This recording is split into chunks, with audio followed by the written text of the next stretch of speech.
Hello students, आज का हमारा टॉपिक है producer equilibrium under TRT and TC approach in perfect competition.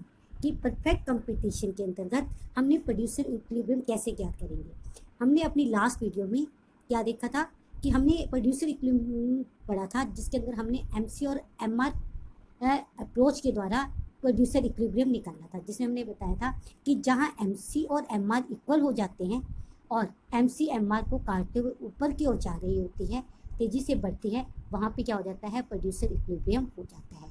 आज हम इसी के अंदर दूसरी विधि, इसकी प्रोड्यूसर इक्विलिब्रियम की सेकंड अप्रोच यानी कि सेकंड विधि पढ़ेंगे, जिसका नाम है टी आर और टी सी अप्रोच। ये परंपरागत विधि है। यहाँ पे टी आर का मतलब है टोटल रेवेन्यू और टी सी का मतलब है टोटल कॉस्ट, यानी कि टोटल रेवेन्यू और टोटल कॉस्ट। अब ये तो आपको पता है, जहाँ पर टोटल रेवेन्यू और टोटल कॉस्ट दोनों इक्वल हो जाते हैं, उस पॉइंट को क्या पॉइंट, कौन सा पॉइंट कहा जाता है, इसको कहा जाता है ब्रेक इवन पॉइंट। यानी कि ब्रेक इवन पॉइंट क्या होता है, जहाँ पर ना तो प्रोड्यूसर को लॉस हो रहा होता है, ना ही उसको ना प्रॉफिट होगा, ना ही उसको लॉस होगा, दोनों इक्वल हो जाएंगे। जैसे जैसे टोटल रेवेन्यू टोटल कॉस्ट से बढ़ता जाएगा तो क्या होगा, उसका प्रॉफिट बढ़ता जाएगा, और जब टोटल रेवेन्यू टोटल कॉस्ट से कम होगा तो उसको क्या होगा, नुकसान होगा। जब भी हम कोई भी काम शुरू करते हैं तो ये तो नहीं होता कि शुरू में ही हमें पैसा मिलना शुरू हो जाए, शुरू में इनकम आने लगे। तो शुरुआत के दौर में क्या हो सकता है, हमें कुछ देर नुकसान हो सकता है, लेकिन धीरे धीरे करते हुए क्या होता है कि हमारा प्रॉफिट बढ़ने लगता है। तो प्रोड्यूसर ये देखते हैं कि उसको किस जगह के ऊपर, कहाँ पर उसकी टोटल कॉस्ट और टोटल रेवेन्यू है इक्वल हो जाती है, ताकि वहाँ पर वो अपना ब्रेक इवन, यानी कि वो उसका ब्रेक इवन हो जाता है। वहाँ आकर सोचता है कि अब मेरा जो लागत है वो मिलने लग गई है। तो अब इस विधि को हम किससे, इस मेथड को हम अच्छे से समझते हैं। अब हमारे पास है ये स्ट्रक्चर है।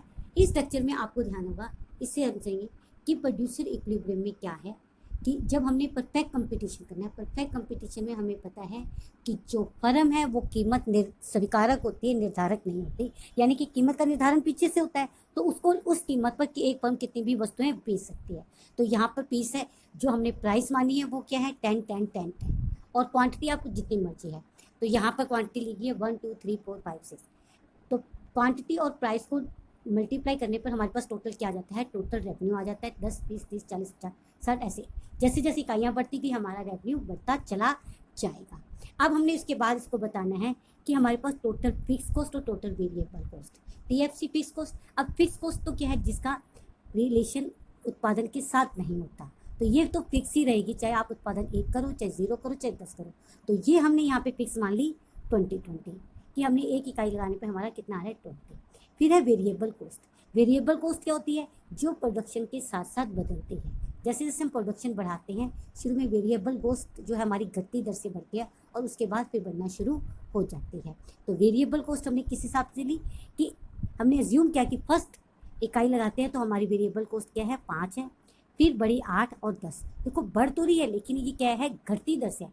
1 इकाई लगाने पे शुरू में 5, उसके बाद 8। जैसे आप लोग काम करते हो, एक जना काम करता है तो उसको टाइम ज़्यादा लगता है, और घर के काम में मान लो एक जना अकेला कर रहा है।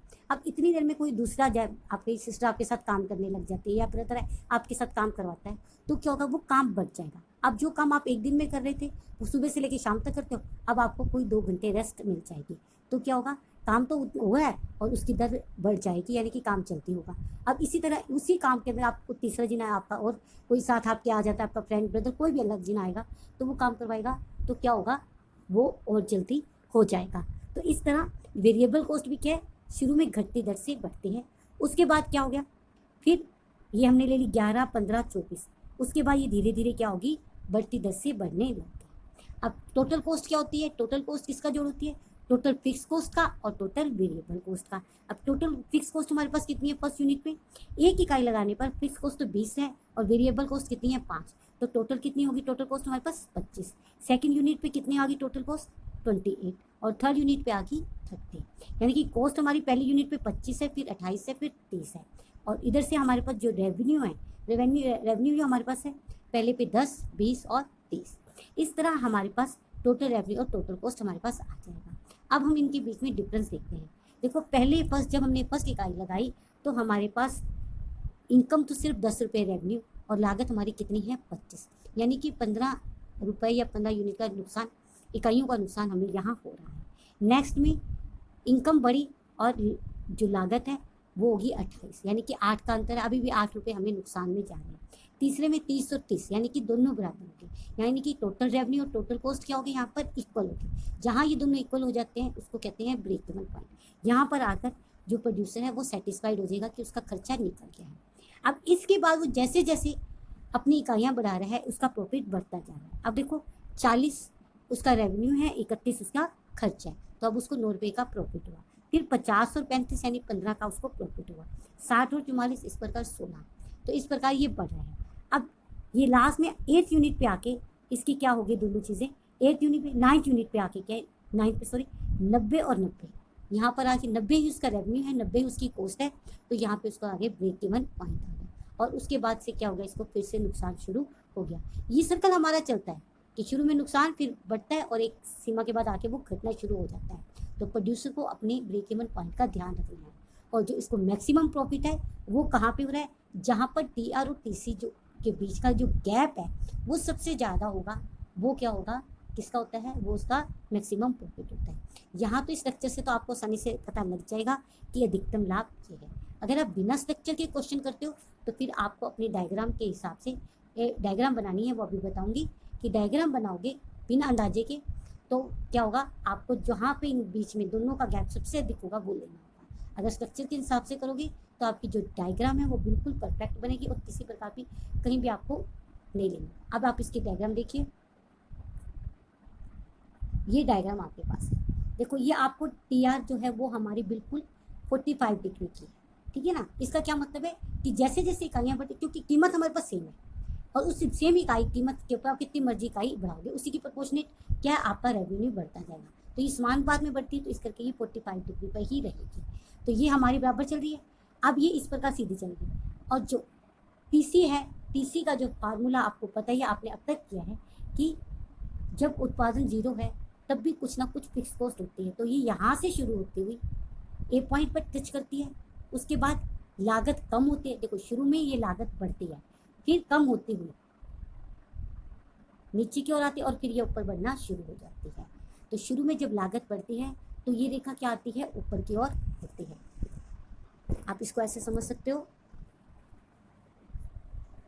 अब ये देखो ये ऐसे आ गई, यहाँ ये शुरू में बढ़ती है, फिर ये घटते हुए नीचे घटना शुरू हो जाती है और फिर ये ऊपर की ओर जाएगी, ठीक है। अब ए और बी पॉइंट पर क्या है, ब्रेक इवन पॉइंट है। बी के बाद भी लॉस शुरू हो जाता है और ए भी। अब इन दोनों के बीच जो क्या है हमारे पास, सबसे अधिक दूरी क्या है, अधिक दूरी का ज्ञात करने के लिए हम इसके बीच में ऐसे लाइन खींच, सॉरी इसके सी बिंदु को टच करते हुए लाइन खींचते हैं और इससे हम क्या करेंगे, इसकी दूरी को ज्ञात कर लेंगे ताकि हमें पता लग सके इन दोनों में क्या है। अगर हमारे पास स्ट्रक्चर है, आपके पास डाटा है, डाटा से बनाओगे तो ये परफेक्ट बनेगी। और इन दोनों के बीच की दूरी यहाँ पे आर है, तो आर इस बिंदु पर हमें क्या है, मैक्सिमम प्रॉफिट हो रहा है। तो ये हमारी क्या थी, टीआर और टीसी अप्रोच। ये परंपरागत विधि है जहाँ पर हम टोटल कॉस्ट और टोटल रेवेन्यू को लेकर चलते थे। और लेकिन अब कौन सी चलती है, एमआर और एमसी अप्रोच चलती है, जिसमें मार्जिनल कॉस्ट को ध्यान में रखा जाता है।